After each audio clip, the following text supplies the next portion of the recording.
Hello, everybody out there in YouTube land. It's your T-shirted historian. So, I had something kind of interesting pop up. This is old news to anybody who, has kind of stayed recent with things. But in my case, I came about it pretty late in the game. And I'm talking about the Netflix Sandman show. Now, there's a perfectly good reason why I'm only getting around to watching it now. And it's quite simply because I heard, like everybody else, about all of the race swapping in the casting. And that immediately turned me off, made me think, oh, this stuff's going to be so woke, it's not even going to be funny, it's not even going to be interesting, it's going to be totally so divorced from the source material that it's not going to be worth watching. But I was bored last night, and I wanted to have something on in the background that I didn't really have to pay any attention to, and I thought, well, I don't really plan on paying any attention to this anyway, so turned it on, and I got interested. Because I was actually pretty shocked at how close they did get to the original comic books. Now, bear in mind, I haven't read the original comic books since, I don't know, I want to say 93, maybe? 94, maybe? So, it's been a long time since I've read Sandman. But I remember how big of an impact they had on me. How they kind of opened up my eyes to a lot of knowledge that I didn't have before. How they made me think about things in ways I hadn't thought of before. And how revolutionary and different they were compared to comic books of the time. I mean, Sandman was not just cool because it was metaphysical, but, the characters were interesting. And it did have some identity politics and that sort of thing in them. But it didn't necessarily hit you over the head too hard. Or it was woven into the stories in such a way that it made them interesting. And one of the characters that stood out to me quite a bit was Wanda, who was a transgender character.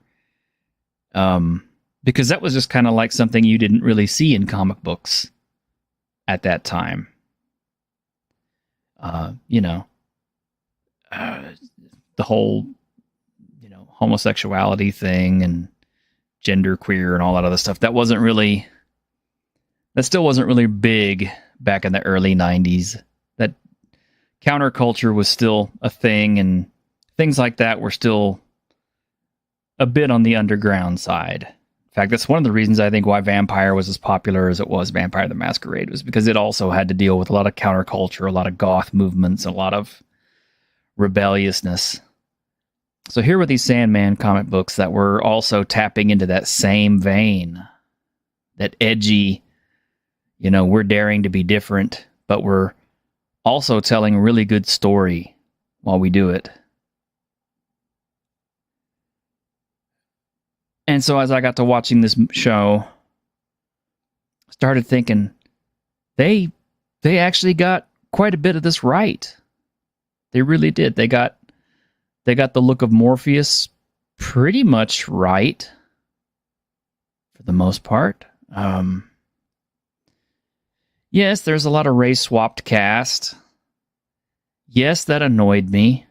Yes, there's a lot of race-swapped people who are not in the right time frames. Whenever they show hobgaddling through all these different eras, they have all these, mixed race people and black people and stuff running around, and the England of, the 1400s, 1500s, 1600s, 1700s, 1800s. And I'm just kind of like, I don't think there were quite as many mixed race people in England at that time. If there were, they certainly weren't that common as to where you would see one in every single era.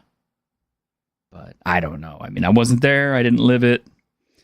I can only speak as a historian and say that, population-wise, they probably weren't as numerous back then as they are today. So, yeah, that tidbit annoyed me. But it was the other stuff that they got right.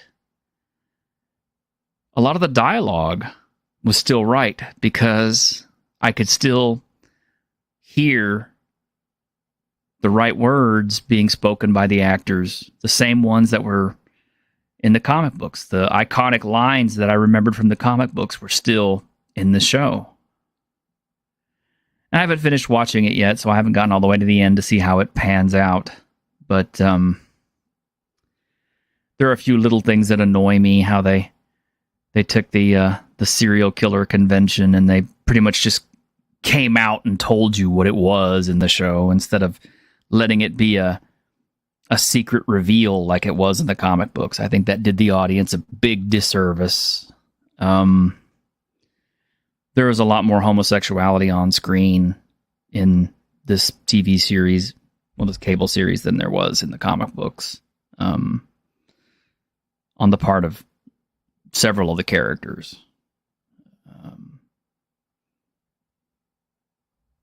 But that stuff doesn't really get in the way of it being a good story because a lot of the good story beats are still there. The little confrontation between Lucifer and Dream is still there. And it's still just as good as I remember it in the comic books.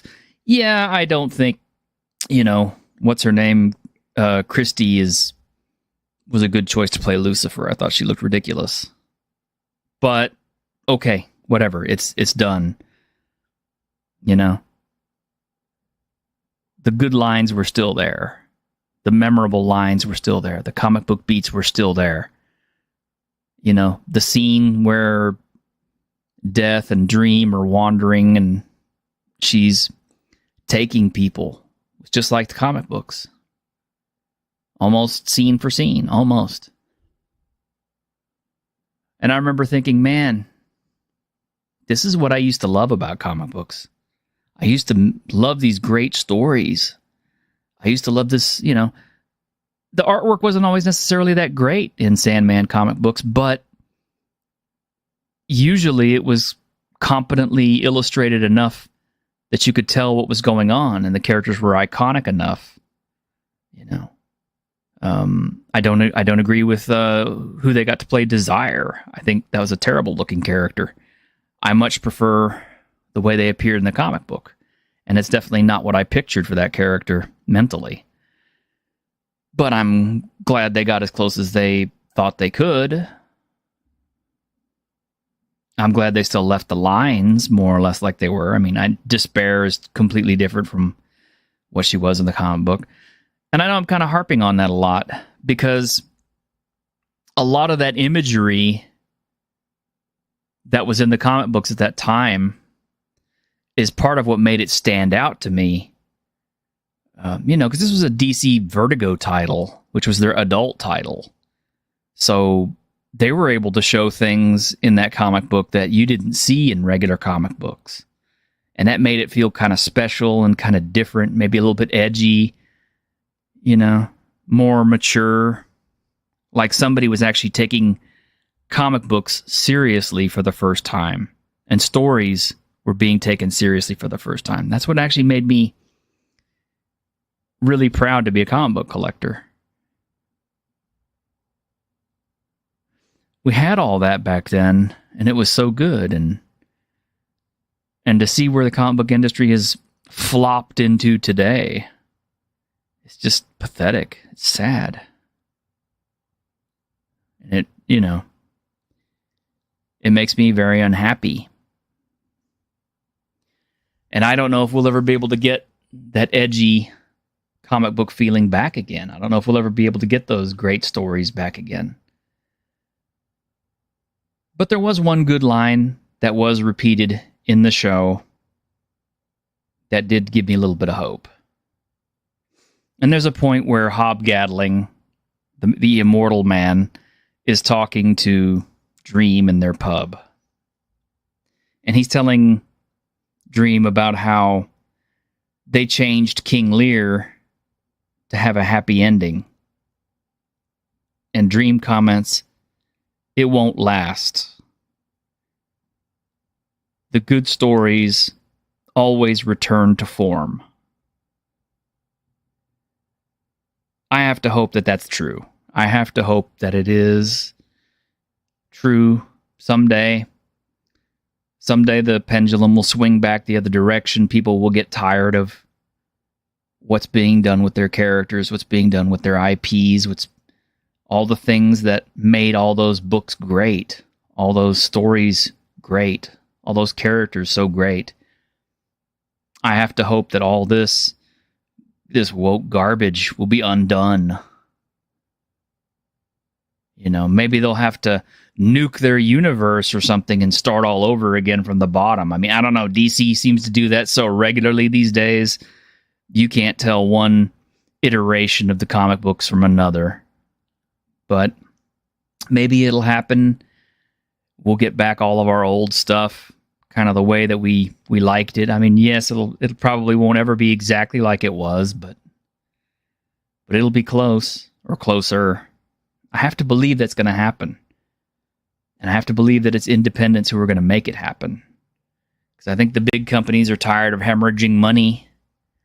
And they're tired of dealing with incompetent writers who are putting their politics and their personal lack of any kind of living experience onto paper and spewing it out on established IPs and characters, beloved characters. I have to believe all that's going to end. I have to have hope. But anyway, let's get our people on, shall we? Mr. Grimm. Hello. And our guest of honor and regular panelist, actually, as it is, Greg.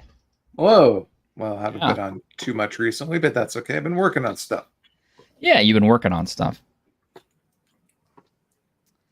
So I don't know, Grim, about what I had to say. I mean, I figured that would definitely kind of pique your noggin there a little bit, because I know you had a lot of strong feelings about that show as well.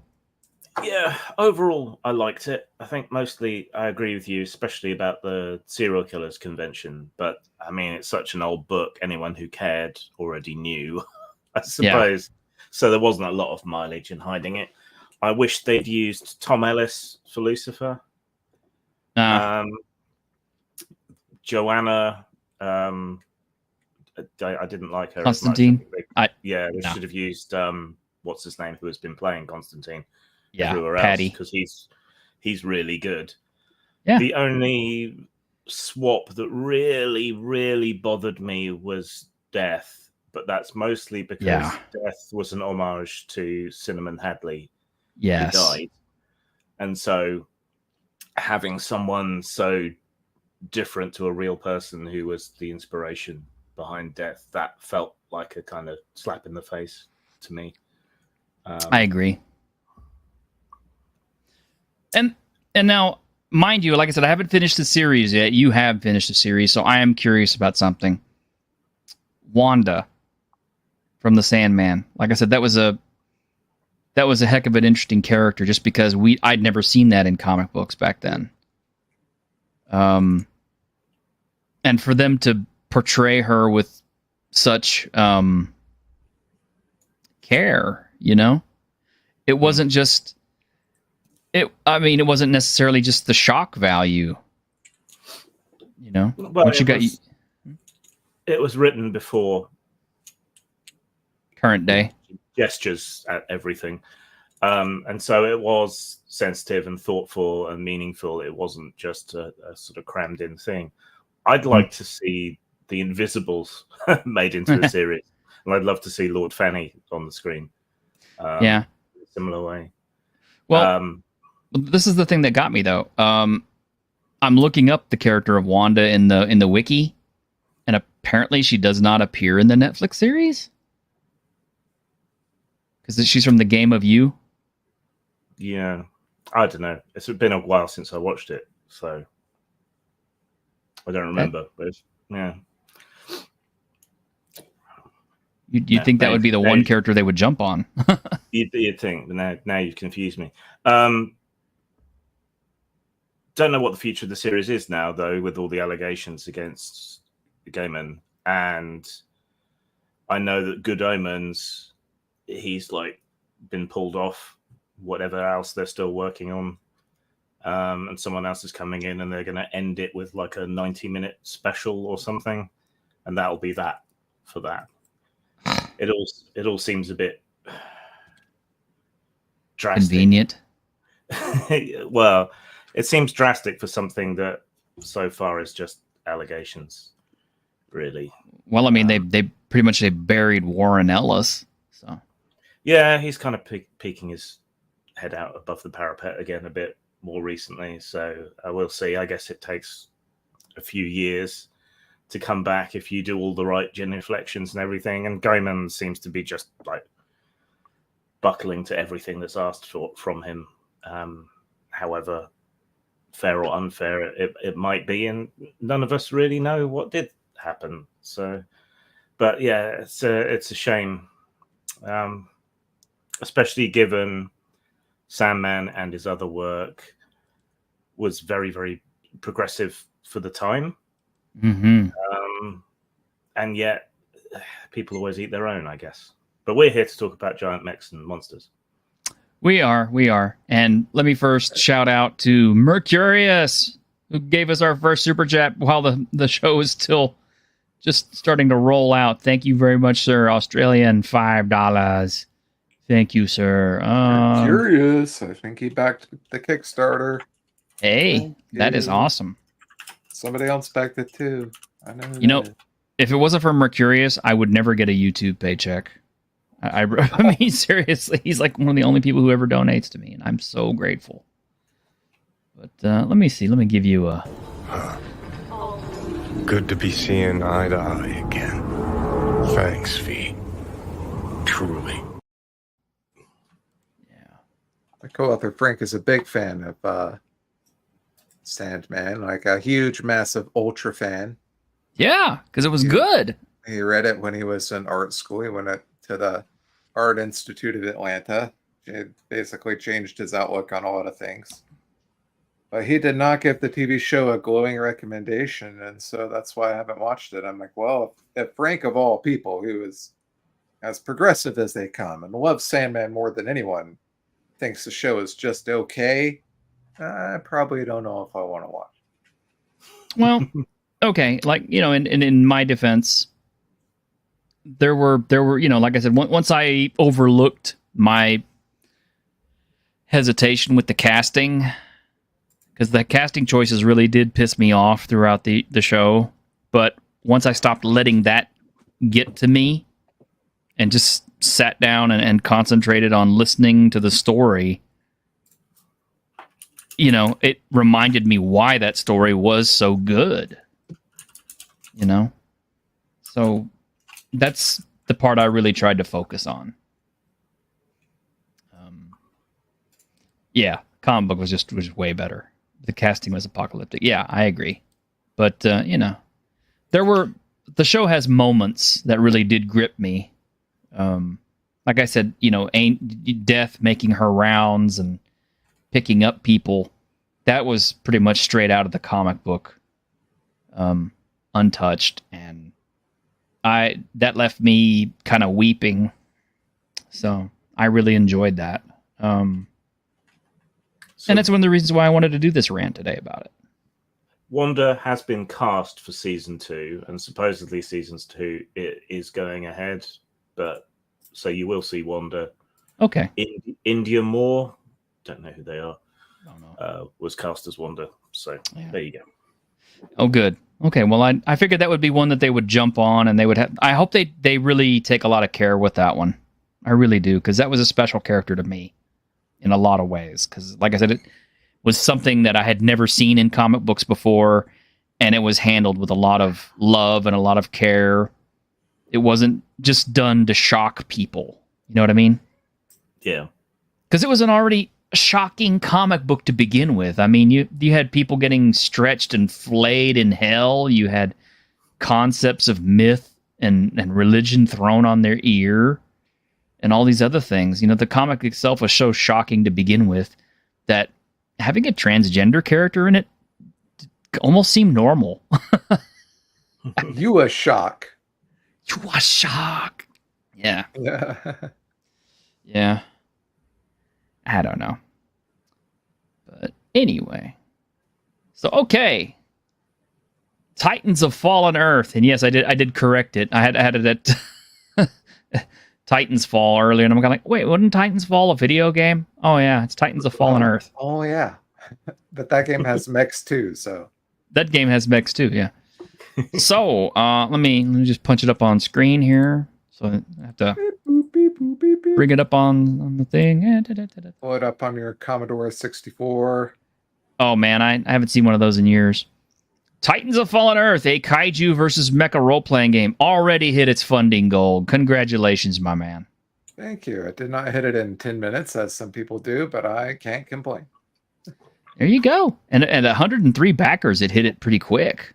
Yeah. So I can only imagine that people were hitting it all the way funding. Well, actually, I was one of the backers, one of the day one backers, actually, because I really want the soundtrack CD. I'm a sucker for those. Yeah, Frank was working on it with me today, actually. Mm-hmm. He bought some new drum samples. So 22 more days to go. With 22 days to go, I feel pretty sure we're going to at least double this. But we'll see. That would be nice. I mean, yeah, it may not end up being like a Shadow Dark million, but still.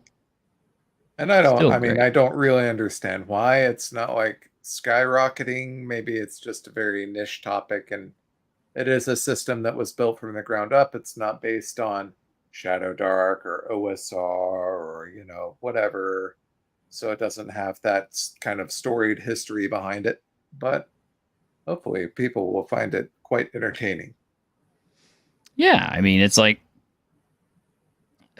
what's not to like? I mean, it's giant mecha, it's kaiju. It's D6 system though, huh? Yeah, D6 dice pool. Mm-hmm.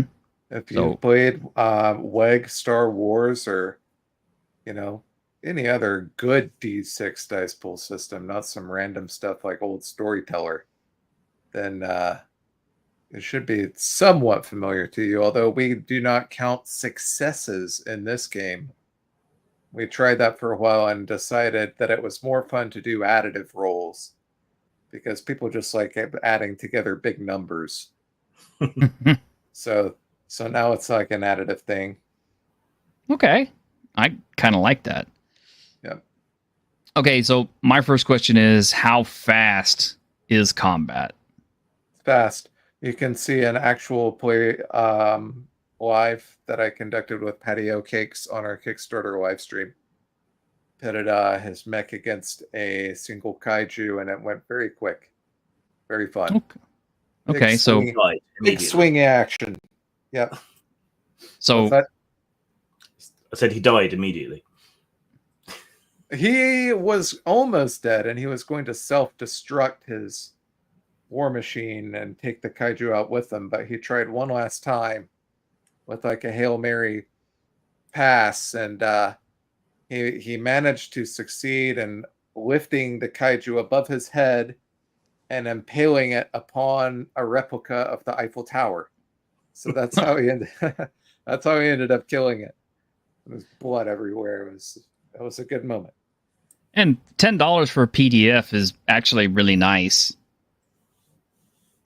So $30 for the hardcover, and I wanted people like Mercurius, who's in a different country, or Graham, or whoever.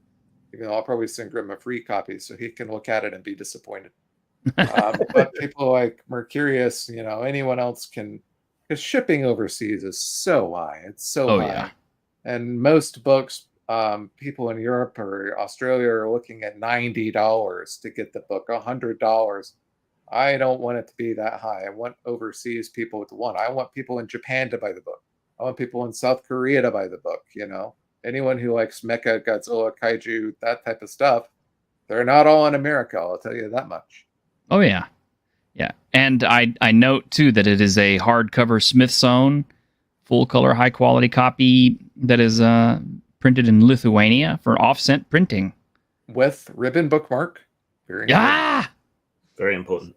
Got an index? Index, of course. Yes! Index and glossary. Ah! My man. Okay, well, I already backed it, so I was going to be happy with it either way, but I'm really glad you did that. I backed it, but you can send me an extra copy if you like. Okay. Oh, okay. I must have I missed its name in the backer list. I haven't gone back and looked at it in a while. We usually have an index for our bigger stuff. It's the 40-page little adventures where I don't bother. I just put a glossary there.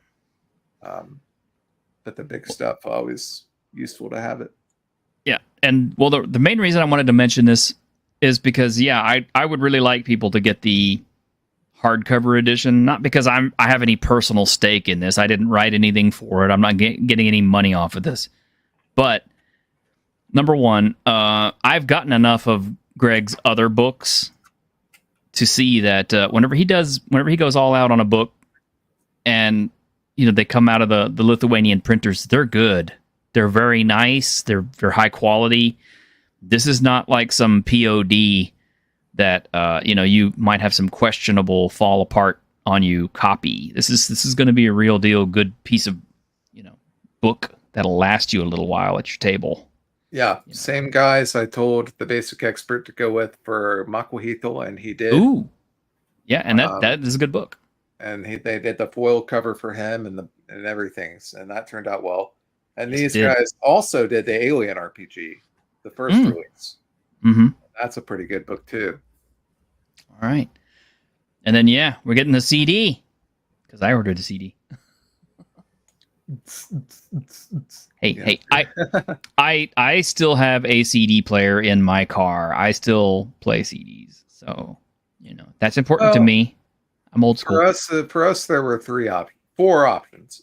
There's cassette, which is what a lot of Dungeon Synth people tend to enjoy collecting, but it's not practical to actually listen to. No, they break. Yeah, and there's vinyl, which is exorbitantly expensive to print. And they break and they warp. Yeah, they're $30 a piece, even if you order in bulk. It's ridiculous. And then there's I could do a USB flash drive, but that's kind of lame. It's not really anything.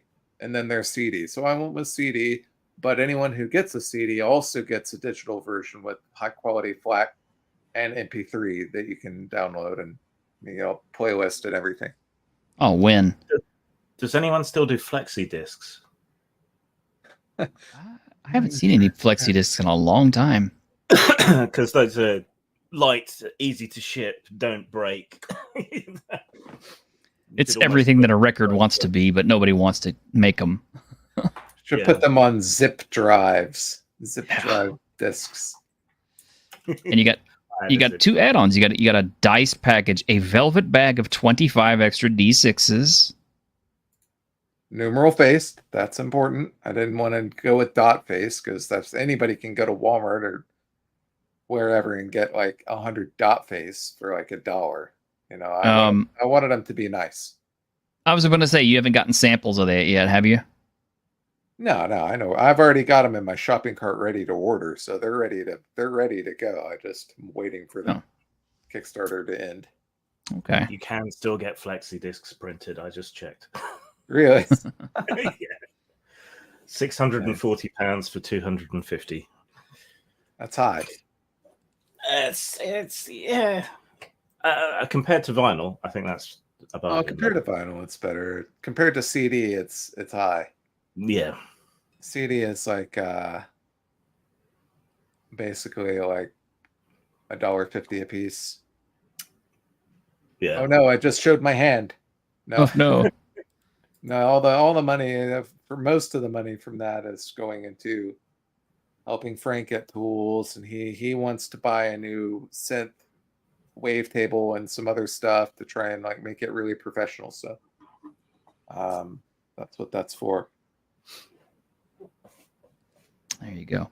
And I do actually have the trailer, and I'm assured it will not get me copyright claimed, but it is going to get you copyright claimed. However, it's not the kind that they care about. It's gonna pop up and say that there's a claim here, but the artist will allow you to use it. It's one of those. Okay. Well then, just to clarify with you, because I know you're scared about that. Yeah. Well, let's roll it then. Okay. The world ended in a sea of fire on September 1st, 1989. The bombs took out more of us than of them. There are survivors crawling through the ruins, trapped by endless storms of smoke and ash. Now those things are coming back, just like they did before. But this time, we'll be waiting. This time, we can stop them.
Nice.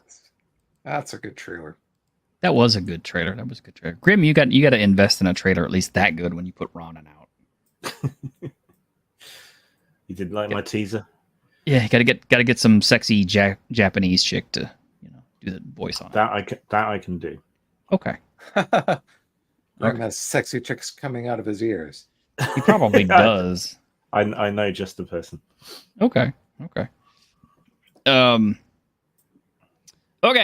So I have questions. Obviously, yeah, I like my combat to be quick.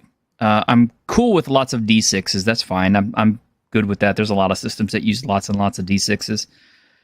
So my first question is how can we use this in other ways? I mean, like, let's say I want to just completely throw out your whole idea and just use your rules by themselves. Like, let's say I want to, recreate BattleTech, do mech on mech combat or some other kind of setting, like people who turn into kaiju or something. I don't know. Those are all in the game. They're a core part of the game. Mech on mech combat is in there. Okay. You can easily do that. But we do plan to release it's not just kaiju versus mech. Kaiju are a main focus and enemy of everybody, basically. But there's lots of different options of interfactional battles and warfare and skirmishes and even on-the-ground stuff like Metal Gear Solid style infiltration missions where you have to go into a base and retrieve an energy source. There's all kinds of options in the game. Oh, but can we play like a 3-hour game where we all sit around and run around from room to room and debate what we're going to do about the kaiju crisis like they did in Shin Godzilla? I mean, yes, I guess. Can I play a 50-foot barista? Yes. Hey, I mean, we gotta ask. I mean, Attack of the 50-foot woman. What are you going to Mega do? Throw your Maid. coffee on me? McDonald's Did I coffee. just misgender that kaiju? Oh my gosh. Excuse me. That is a Sir 50-foot woman. Yeah, the pain in his voice. Yes. I mean, technically, the rules are there for you to design any type of like kaijin hero that you wish. And by kaijin, is you're an anime guy, you know, a kind of a mysterious person. But in this context, it would be like an Ultraman or the Guyver type of scenario where you're someone who can transform into a monster, a giant monster. Hey. And you can make that look or be however you want it to be and customize the powers and defenses and things like that as well. I like it.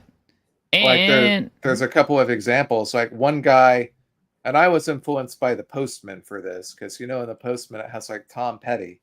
And he's like in the Apocalypse. And he's like, used to be somebody famous. And he's like, not anymore. But there's like the one guy who used to be like this big pop star, and now he's in this post-apocalyptic world, and nobody knows who he is anymore.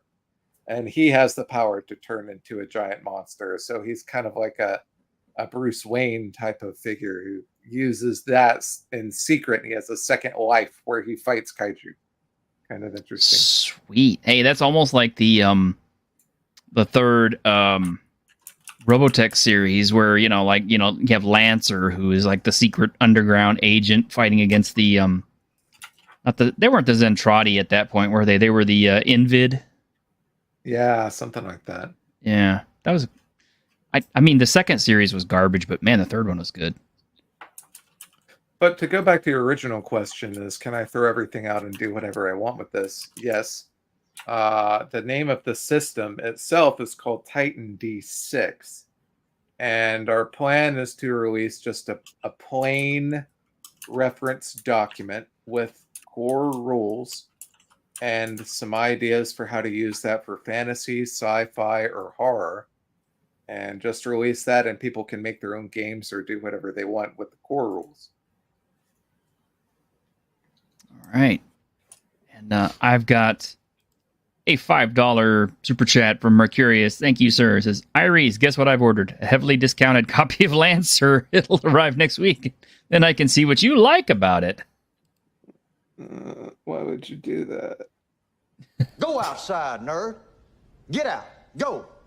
I ain't got time to be distracted by your worthless chime-ins. Go on. Everybody knows how much Greg loves Lancer. Lancer's a weird one. I don't like it. And at first it started out with me not liking it just because it's our number one competitor for this game. But then as I actually started reading the book, and like now I really don't like it. It's like now it's gone from them just being a competitor to this game sucks. Like the identity of the game is all over the place. So you can't really figure out what you're supposed to be doing as a player. There's like weird political stuff kind of in it. And it's like the art is okay, I guess, but I don't get like any kind of nostalgic, warm, fuzzy feeling when I'm flipping through looking at the art. It doesn't remind me of anything. I could go on and on. And the fans suck. Oh yeah. They really suck. Part of what I like about this is a lot of this really harkens back to like an 80s kind of like a synthwave type design. Yeah. And we were going to go like a hardcore synthwave for a minute. And there's some elements of that in there. We have a lot of cyberpunk elements and old school anime, Akira type of stuff. But I think overall we kind of settled into the 80s, early 90s, like almost anime comic book vibe with some cyberpunk, the action stuff. So it's not completely the neon purple new retro wave that's everywhere now. It's not that. It's like a little bit more grounded, I think. Indeed. And I got a comment here I want to talk about real quick. William Sofa says, hello there, everybody. Let's wish Ralts a speedy recovery. And yeah, Mercurius was wondering what happened to Ralts. Okay. Ralts is in hospital right now. He, well, I'm only going with what he has posted up on Twitter, so it's public knowledge. It's not like I'm giving away a lot of secrets or anything, but he had a collapsed lung. And I think right now he is kind of waiting on a transplant or some such. But yeah, I'm honestly a little bit worried about him because, you know, this is like one of my oldest friends, and I do wish him a speedy recovery. I hope he makes it through okay. Oh shit! Collapsed lung, a transplant for a collapsed lung. I've never heard of that. Yeah. I know that you can get a collapsed lung from COVID pretty easily if you're not careful. That's scary. Yeah, I'm not sure what exactly caused him to get one, but he's just been riddled with injuries for as long as I've known him, and most of it's dating back to his service time. So, I really hope that they will take care of him and get him back on the road to recovery because, yeah, that's one of my friends, and yeah, I would really hate to lose him. I'm glad. I was on the show with him a few times. I'm glad he got the chance to at least join the show. Yeah, me too. But anyway, you've got ninjas in this. Yeah, so it's a skill-based system, as most D6 dice pool games are in some fashion. Mm-hmm. But unlike other games, where your quote-unquote class determines what skills you get, it's the other way around in Titans. The skills that you choose will allow you to qualify to pick up a class. So if you have this, and this prerequisites for a ninja, then you can pick up ninja as your background, and it gives you a few special powers. Nothing crazy, nothing that's gonna like go to level 10 or whatever and make it lots of bookkeeping. Just it gives you that kind of background that is a little bit more than just your character description. It has some in-game effects. So it's more than a background in 5th edition, but it's not quite like a full class if you want to think of it that way. That's kind of similar to Warhammer 4th edition, where you can, change your what is it, professions? Yeah. Yeah. Oh, and look at this. Your experience actually counts for something. See, I like systems like this where your experience actually counts for something other than just, something to grind up for levels. Because then it makes experience important. You get experience for just succeeding a skill roll. In a high pressure situation, you only get 1, which is nothing. It doesn't let you do anything. But let's say you beat a whole campaign with 5 consecutive missions without dying, and you get a lot more experience for that. And it just kind of, there's different things you can do to earn and spend XP in the game. Most of your XP will be spent training and upgrading either your pilot or your Titan with new skills and abilities and things like that. So how does it work in a group dynamic then? Is your idea that everyone in the group would have a mech? So you're rolling with 4 to 6 kaiju busters going up against squads of kaiju or other mechs and things, or do you see it more as a pilot and a support crew? That's a wonderful question, Grim. So the game is designed in such a way that you can easily support a table of almost any size or kind. Each faction has 2 classes of Titans. One is a smaller, kind of more mid-sized power loader Titanfall level of mech or something like that. And that is for your group dynamic. So that is for strategic team-based gameplay where you're going to want 5 to 6 people at the table, because then you can kit out your mechs with specific abilities to kind of complement each other, right? So Yeah. you can be very strategic and have a larger table with the small mechs.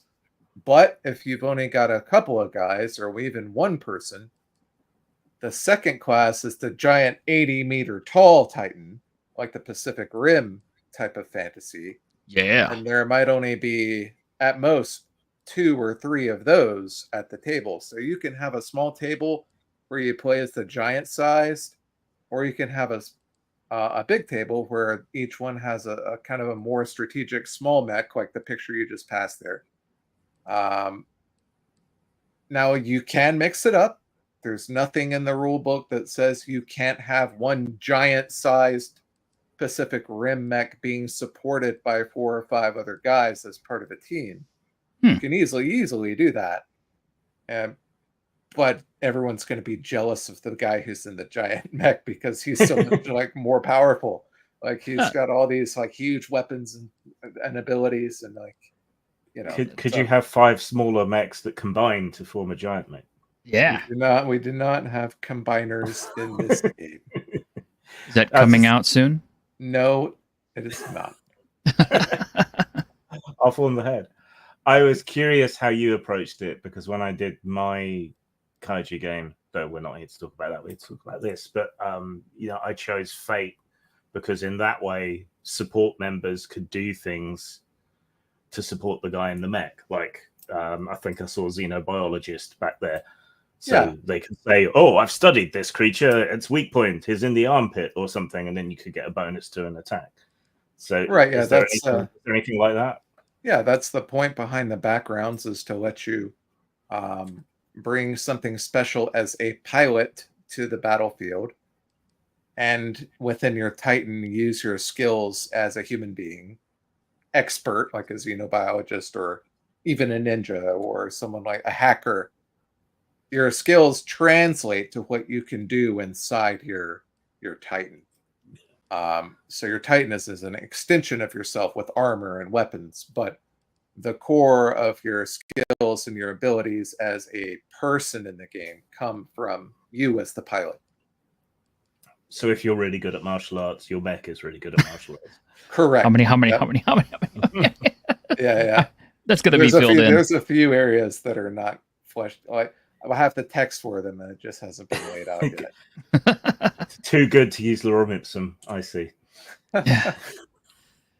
Well, and that is something to point out too, is the fact that this is like a 213-page PDF document already, and it's with a few exceptions like this page, it's ready to go. I mean, he's got to finish up some of the cleaning touches on it, I guess. And for $10, you can buy the PDF, or for just a little bit more, you can get an actual hard physical copy that is absolutely going to be worth it. Sure. This is not some Matt Caulfield dream project that is going to come out in 3 or 4 years whenever they finish writing the system. So no, this is coming out very soon. We've already done play testing, and we're going to do some more. I have a really important setting question. Go ahead. How many oil tankers are stuck through the middle of skyscrapers? Yes. I made a tweet about that. And it's not a specific landmark that is highlighted in the game, but it is something you can do in the game. Okay, if I pay you like an extra $10 or $20, can you get like at least one piece of artwork with a tanker thrown through a skyscraper at some point in the artwork? There's our kaiju bestiary. We have a good number of kaiju with descriptions and stats with full page artwork for each one. Yeah. Japanese text as well. We go the whole 9 yards with it. I love it. Need to get Jim Raji to do a random esoteric kaiju generator. Hey, you could do it. That would be like a cool add-on. There is no ceiling to how powerful, as the GM, you want to make a kaiju. you can make a kaiju that threatens the entire world and is an apocalyptic threat, or you can have smaller ones that are more like aliens that you might actually not even need a robot to fight. You might be stuck in a research facility and you're fighting them on the ground. It just depends on what type of powers and hit points, and you have full control as a GM over how big or small or strong or weak you want to make the kaiju. That's And one thing. we have charts and charts and charts. Like there, 100, at least 100 kaiju powers are selectable. With all, I basically found lists of all the kaiju that were in Ultraman, all the kaiju from every Godzilla and Gamera movie, and all these old, Power Rangers. yeah, stuff from the 60s and 70s, like kaiju that pop popcorn, like, bizarre shit. And like, I made this huge charts, which are not in the book, but they've been made, of kaiju powers that you can pick and choose from. So you're not gonna, no two kaiju will ever be the same. There were some good giant monsters in that terrible 70s Godzilla cartoon. Yes. Yeah, there Some were good monsters in there. There's good monsters in every monster movie, because what Greg's essentially pointing out is the fact that you can play this at whatever scale you want to, even if it's like tiny. I mean, I guess with a little bit of work, you could literally play out like The Thing, with your characters just being trapped in a Antarctic base and with one mini kaiju that, can change shape all the time. Yeah. Now, don't get me wrong. Most of the game is designed around the fantasy of being a pilot inside of a Titan, or you yourself are a Titan. So that's most of the game. However, we have guidelines for what happens when you're outside of your Titan and you're just a guy in the ground. And you might be, let's say you've got a mission scenario where you're trapped in a bunker that's collapsing and being overrun with monsters, and you have to escape as like a person, and your team gets to the end of the mission, and then you find some Titans, like in the comic book at the beginning of the book, and you get in the Titan and have to fight like a kaiju. There's all kinds of different combinations of gameplay that you can do there without making it lose its core identity like Lancer does. Cool. Well, there you go, guys. There's like 22 more days left to back this. So let's say you didn't budget for it this particular paycheck. Hey, just, save your pennies. Maybe, don't buy a cup of coffee or two for a couple of days. I don't know. Apparently that's what everybody thinks that we spend all our money on, is cups of coffee. But, at $7 to $10 a piece, you can either get a cup of coffee, which will be through your system literally in a few hours, or you can have a PDF of Titans of Fallen Earth and probably enjoy it for a lot longer. Make a Power Rangers style monster that not only can he talk, he raps. Like a rap song kaiju. Okay, now I have a question that I'm sure a lot of people will ask at some point, because I have players who absolutely the very thought of playing a human being in a game is so totally repugnant to them that they would rather not play if they are forced to play a human being. So are you going to have any non-human races as base characters to play? Yip in hell. How about that? No, I'm just kidding. Look at me. Obviously, I'm just kidding. But kind of, yes.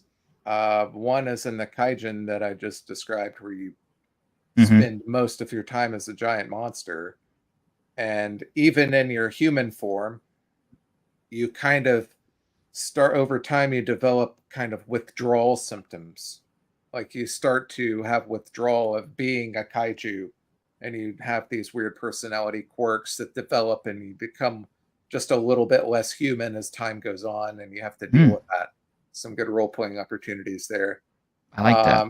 Now, the other option is the alien energy source, which is ubiquitous in the game. It's core to everything.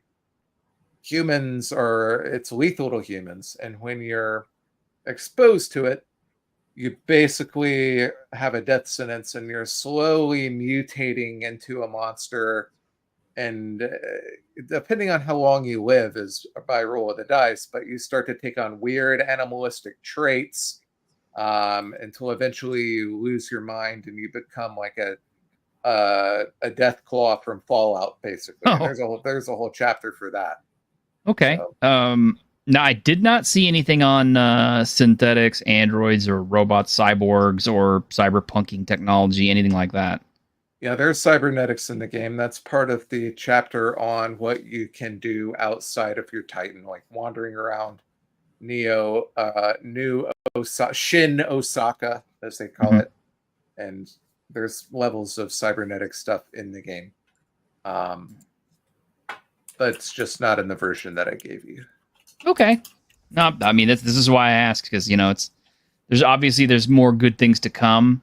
And I almost kind of, in a way, I'm also kind of probing to see whether or not there's going to be, add-ons for this later. People keep asking about going to space. And I don't know if we're going to go to space, even though a lot of mecha stuff takes place in space, like Gundam. Mm-hmm. Frank's idea is to have the Terminator be our first kind of expansion. So, like, what if the giant robots that you were normally controlling in the game, the AI core, mother brain, or whatever, goes crazy and turns on humanity, and now the giant robots are basically like trying to wipe out humanity, and you have like a full Terminator scenario there. That might be fun. Yeah, I mean, I'm with Frank on that one. My other idea would be too is, everybody loves Star Blazers, or Yamato, as it were, and everybody likes Gundam. Everybody kind of likes the idea of having a ship in space that everybody has to work off of, and having mechs to launch from its bays and all that kind of stuff. Robotech even had that. All the classic Japanese tropes did. So I could foresee future content being, not to spoil anything, of course, but the alien colonists who have unleashed this hell on Earth have been defeated.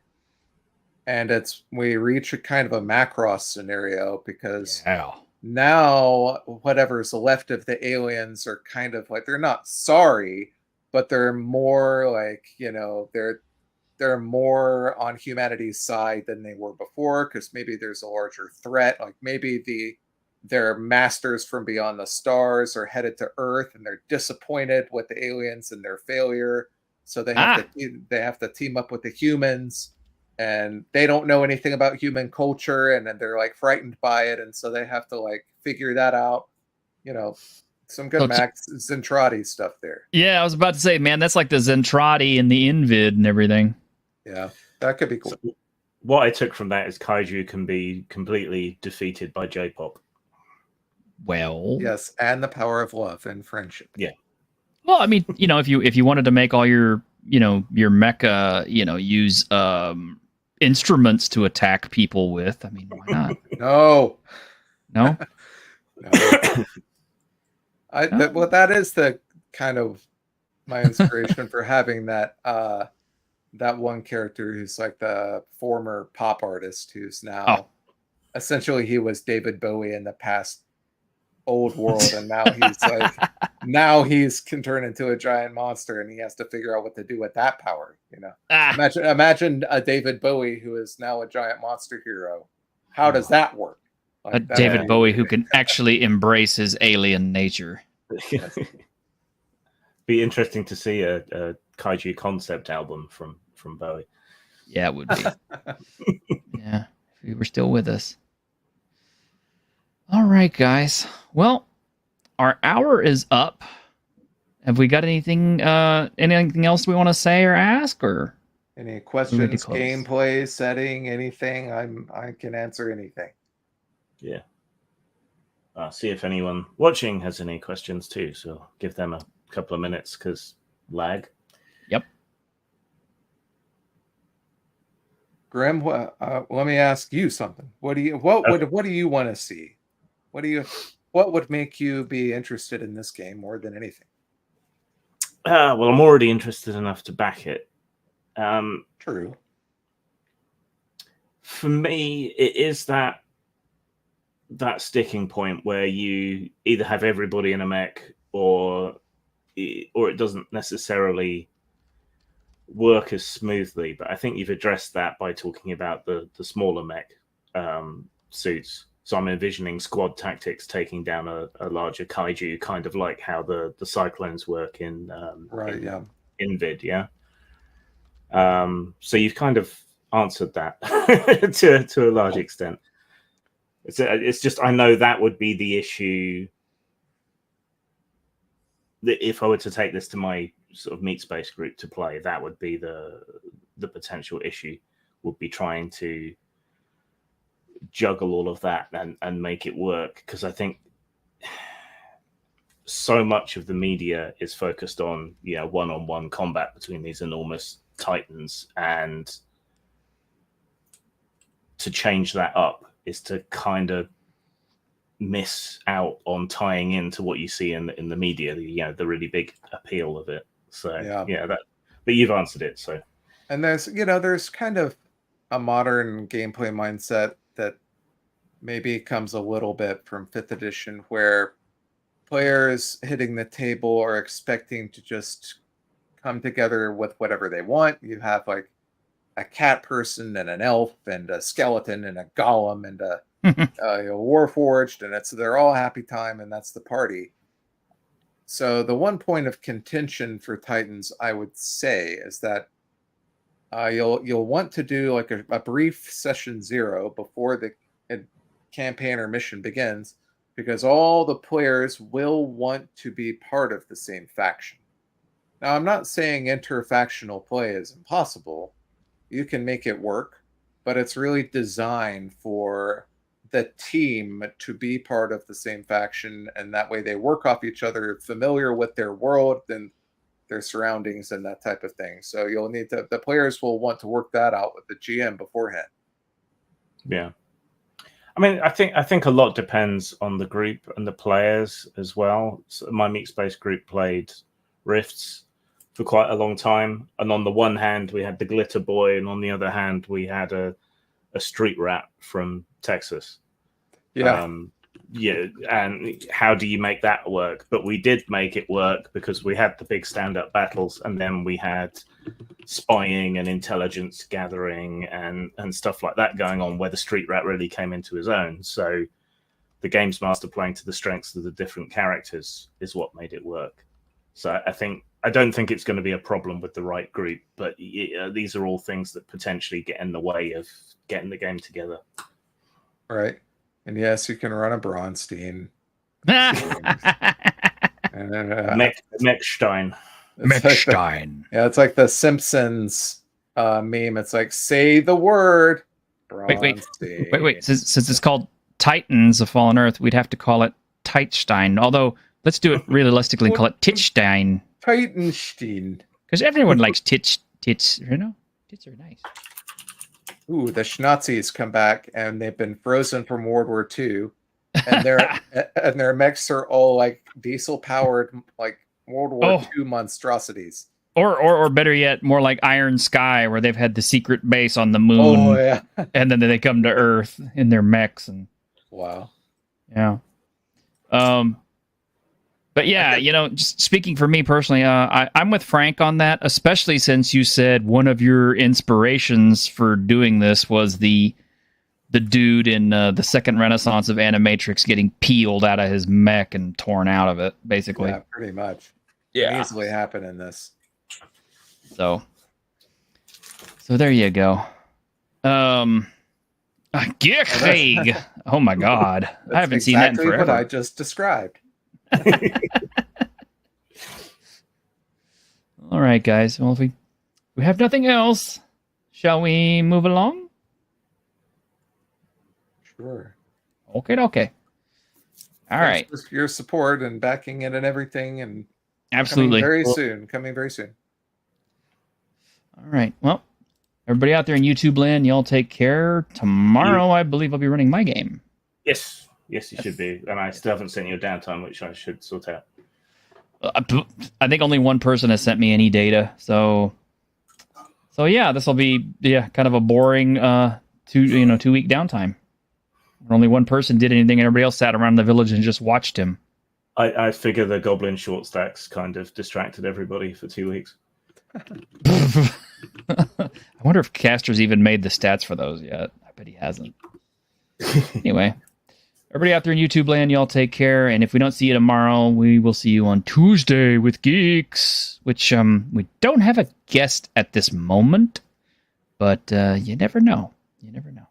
Yeah, I won't be able to make that one. I will be on with Rolling Bones Ryan talking about, guess what? He still owes me another session since his power went out on the one I was with him. So. Oh yeah. We'll have to do a makeup session with him. But in the meantime, y'all take care and have a great week in Geek. See ya.